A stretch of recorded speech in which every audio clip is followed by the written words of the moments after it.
The courtroom hummed with its familiar symphony, papers rustling, whispered conversations, and the distant echo of a gavel from another chamber. Judge Rebecca Madison sat at her bench, shoulders straight, her gaze sweeping across the room with practiced professionalism. Just another day, another case in Phoenix, Arizona, or so she thought. The state of Arizona versus Michael Thompson, the bailiff called out. Rebecca's hands rested on the polished mahogany of her bench as she glanced at the charges before her. Assault, robbery, resisting arrest. A weary sigh threatened to escape her lips. Another lost soul caught in the system's web. But when the defendant entered, Rebecca's carefully constructed world tilted on its axis. The man standing before her, shackled at wrists and ankles, was no stranger. It was Michael Thompson, her college sweetheart from 20 years ago. If you're enjoying this story, consider subscribing. There's much more to come. Memories flooded her mind, unbidden, lazy afternoons on the University of Arizona campus, passionate debates about justice and equality in their law school study group, stolen kisses between classes. They had been young, in love, and determined to change the world together. But that was before. Her grip on the gavel faltered, a first in her sterling career. The courtroom seemed to shrink, its walls pressing inward as she struggled to process this impossible moment.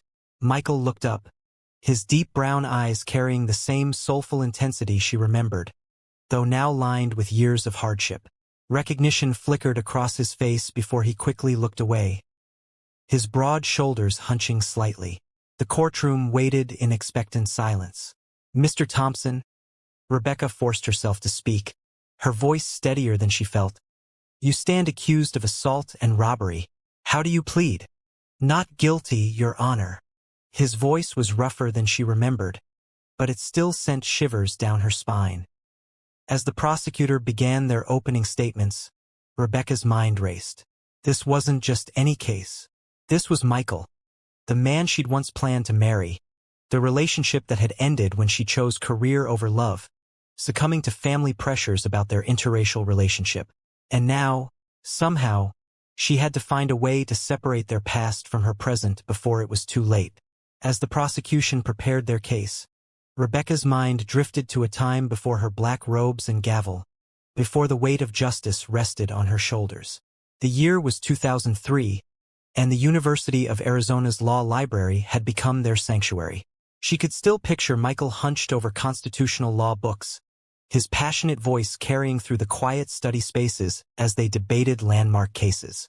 "The system's broken, Becca," he'd say, dark eyes intense with conviction. "But we're going to fix it together, you and me. We'll make them see that justice doesn't care about the color of your skin." If you're finding yourself drawn into this story, don't forget to subscribe. Every support helps us create more compelling content.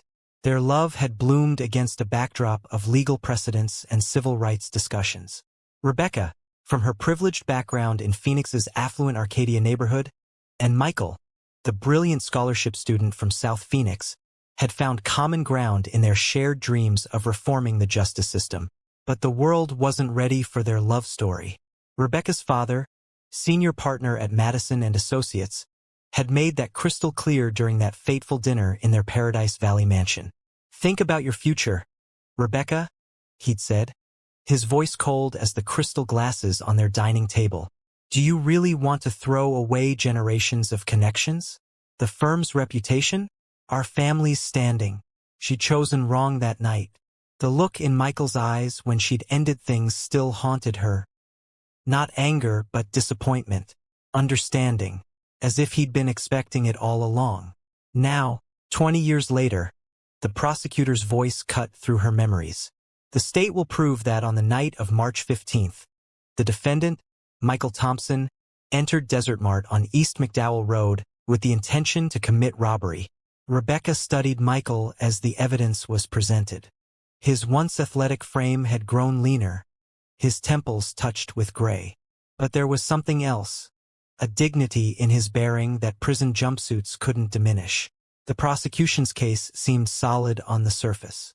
Security footage showed a tall black man in a blue hoodie entering the store at 11:42 p.m. The clerk had been struck, The register emptied. Michael had been arrested 6 blocks away, out of breath, with cash in his pockets. But something wasn't adding up. The defense attorney, Maria Ramirez, rose for cross-examination. She was young, barely 5 years out of law school, but her eyes held a fierce intelligence that reminded Rebecca of herself at that age. "Mr. Martinez," Maria addressed the store clerk, "you testified that the assailant was wearing a blue hoodie and struck you with his right hand, correct?" "Yes, that's right." "And Mr. Thompson was arrested wearing a gray t-shirt. No hoodie was ever recovered. Furthermore, my client's medical records show his right shoulder was operated on just 2 weeks before the incident, making it virtually impossible for him to throw a punch with that arm. How do you explain this discrepancy?" The clerk shifted uncomfortably. Rebecca noticed Michael's shoulders straighten slightly, a familiar gesture she remembered from their mock trial days. His tell when he knew truth was emerging. The day's testimony continued, each moment a delicate dance between past and present. Rebecca maintained her judicial poker face, but inside, her mind was racing. She thought of their last conversation, right here in the courthouse where they'd both interned during their final year of law school. "You're taking the corporate job," he'd said. "Not a question.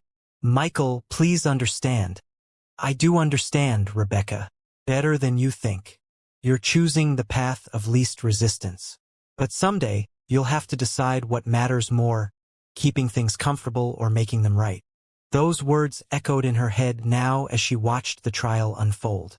The prosecution's case was beginning to show cracks, timeline inconsistencies, witness contradictions, and most troublingly, signs of a rushed investigation.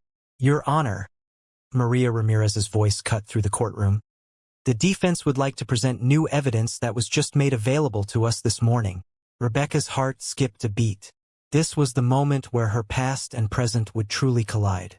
If you're invested in discovering where this story leads, make sure to subscribe. The truth is about to unravel in unexpected ways. "Proceed, Ms. Ramirez," Rebecca said, her voice steady despite the storm brewing inside her. What happened next would change everything, not just for Michael, but for the very nature of justice in her courtroom. Maria Ramirez approached the bench, her heels clicking against the marble floor with purposeful determination. "Your Honor, we've obtained surveillance footage from the Arizona First Bank ATM located across from Desert Mart. This footage shows another individual, matching the clerk's original description, running from the scene at exactly 11:47 p.m., the same time Mr. Thompson was captured on camera withdrawing money 3 miles away." The prosecutor shot to his feet. "Objection, Your Honor. This evidence wasn't shared during discovery. If you're finding yourself on the edge of your seat, don't forget to subscribe for more compelling storytelling." Rebecca's heart thundered in her chest, but her voice remained steady.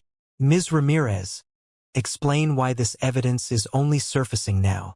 "Your Honor, the bank's security department only released this footage this morning after our 3rd subpoena request. We have documentation of our previous attempts to obtain it." Rebecca studied the papers before her, acutely aware of Michael's presence. She remembered his words from their law school days. "The truth always finds its way out, Becca. It just needs someone brave enough to look for it."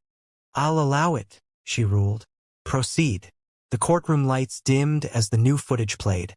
The timestamp was clear, 11:47 p.m.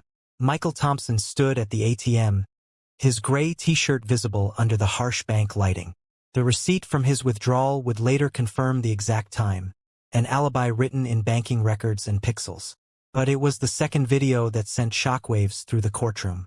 The Desert Mart footage, synced to the same timestamp, showed a figure in a blue hoodie sprinting away from the store. The build was similar to Michael's, but the man was clearly right-handed, his movements unburdened by any recent surgery. The prosecution's case, Maria continued, her voice gaining strength, was built on assumptions. They saw a black man in the vicinity of a crime and stopped looking for evidence. They ignored Mr. Thompson's alibi, dismissed his injury, and failed to investigate other suspects. This wasn't justice, it was prejudice wearing a badge. Rebecca watched the color drain from the prosecutor's face. She thought of all the cases she'd presided over, wondering how many others had been tainted by the same rush to judgment. The weight of her gavel had never felt heavier. If this story resonates with you, please subscribe to support more content that tackles important issues in our justice system. The evidence continued to mount. Maria produced Michael's bank statements, medical records, and testimony from his physical therapist. Each document added another brick to the wall of his innocence, while simultaneously exposing the cracks in a system that had been too quick to assume his guilt. But it was Michael's own testimony that silenced the courtroom. As he took the stand, Rebecca saw glimpses of the passionate law student she'd known, the man who had once dreamed of changing the system from within. "I spent 20 years defending people who couldn't afford justice," he said, his voice carrying to every corner of the room.